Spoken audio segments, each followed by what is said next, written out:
Hey guys, what's good? It's your boy Drew, and I'm back again with the video. Watched my video last week. Thank you so much for taking time out to watch my YouTube kickoff and all that kind of stuff. But we're back this week, and I have a really interesting topic I've been wanting to discuss for a little bit. One of the hardest things to do in Christianity, and that is to love your enemies. And now, I understand that a lot of people, when you think of love your enemies, you're thinking of people that you maybe either used to be friends with, or maybe it's people that you don't even know. But for this particular incident, I wanted to talk about something that has been weighing on my heart a lot. How do you love your enemies whenever your enemies are possibly your family members? So this is something that actually happened to me recently, and this is something that I've been battling for a little bit of time. Basically, I have these family members. It's my aunt and it's my uncle, and they're people that I've been close with my whole life, I would say. I mean, they've always been there for me, and like, not to sob story anybody, but I grew up without my dad, so like my uncle was always kind of like a father figure, just kind of like somebody that I always went to, and somebody that I could always kind of rely on whenever things were getting hard. Just over the past like year or two, when I started getting into fashion and getting into stuff that I actually really was interested in, and when I started my path to ministry, my family is like, they've been taking a bunch of shots at me, as in they were making fun of my clothes. They were asking me, how am I going to be a youth pastor, and does it make enough money, and like all these things that really like family members are supposed to ask and they're supposed to care about.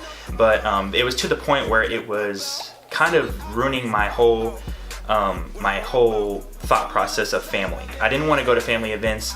I didn't want to do anything. I kind of wanted to just stop talking to these family members as a whole. It's kind of like tainted my whole idea of family. And so just recently was when the worst of it really happened, and they sent me a text message a few weeks ago, and they called me a leech.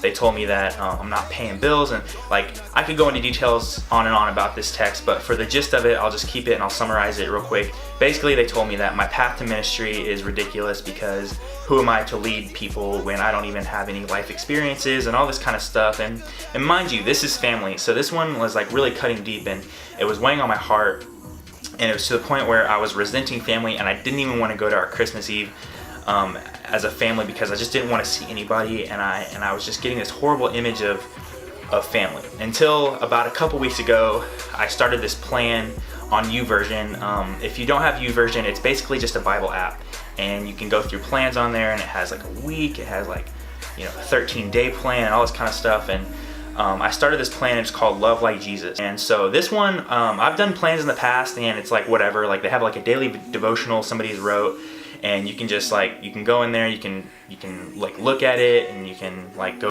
Basically, Bible plans are only as good as you put your time into, right? So if you're invested into a Bible, if you're invested into a devotional, and you sit there and you just like look at it, and you're like, man, this is great, like I'm invested and I'm constantly putting my time in, then you're gonna get a lot out of it. But if you just kind of like look at it and you're like, every day you just like, oh man, I gotta do my devotional, I have to look at this Bible verse, and I have to look at this devotional that I don't even really care about, then that's when it's becoming something that's not going to be worthy to your time. And unfortunately, I've had a couple of plans that I've gone through where I felt like that it was more of a task rather than something that I wanted to invest my time into. I've been going through it. I find it so amazing. This is a total God thing. God placed this plan into my life at the perfect time, right? Because right now I'm being called to love family members that they're not easy to love right now, okay? And a lot of people sit there and they say like, I don't know what love is, and when will I ever find the right love, and all these things that you can think about love, and I don't know, like, God, like, what's the Bible say about love? I'm here to tell you right now. When I think of love, I think of one specific Bible verse. It's a very popular verse. It's 1 Corinthians 13, 4 through 8.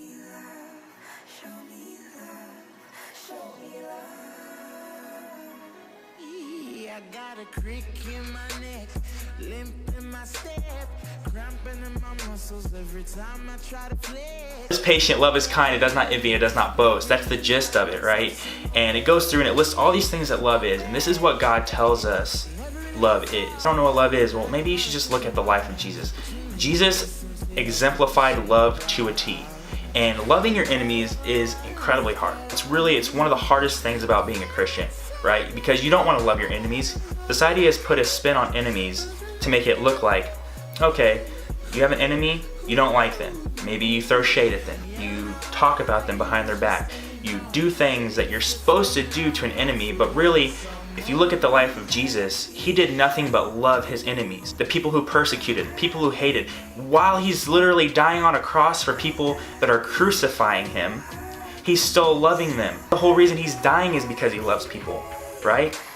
These family members that I have that have been, just throwing shade and all this kind of stuff. It was Christmas Eve and I was on my way to my grandparents' house for Christmas and I was dreading it and I thought I had all my gifts in line. And then I just kind of found myself, for some reason, something told me like, I need to get these family members a gift, right? My aunt and my uncle that have been just really just weighing on my heart in not a good way. They've been on my mind in a bad way. I'm like, man, I really need to get them a gift and I don't know. And so I went out and I bought them a $25 gift card to Applebee's. I took it to them on Christmas and I'm like, hey, look, this isn't much, but here's the thing. Mind you, we haven't spoke since this whole text message deal went down, right? And so I give it to my aunt, and I give it to my uncle, and I say, look guys, I understand that you guys have been, we've had our differences in the past, but I want you guys to know that I love you guys, okay? And love is more important than me wanting to, not give you this gift. Love is more important than me saying, to hell with them, like who are they? They're not my family, when really God obviously put them in my life for a reason. So I got them a Christmas gift, I gave them hugs, and you can only imagine that they probably felt a little awkward. They're kind of like, I've not been nice to this guy. But instead they turned around and they said, hey look, we love you. But instead God calls us to love our enemies. Even if it's somebody that we feel like isn't quite our enemy, or it's somebody that we feel like isn't somebody that I really want to invest my time into, God's called you to love that person. Alright, so that's what I wanted to encourage you guys with this week. Have a great week. Love you guys. I'll see you next week.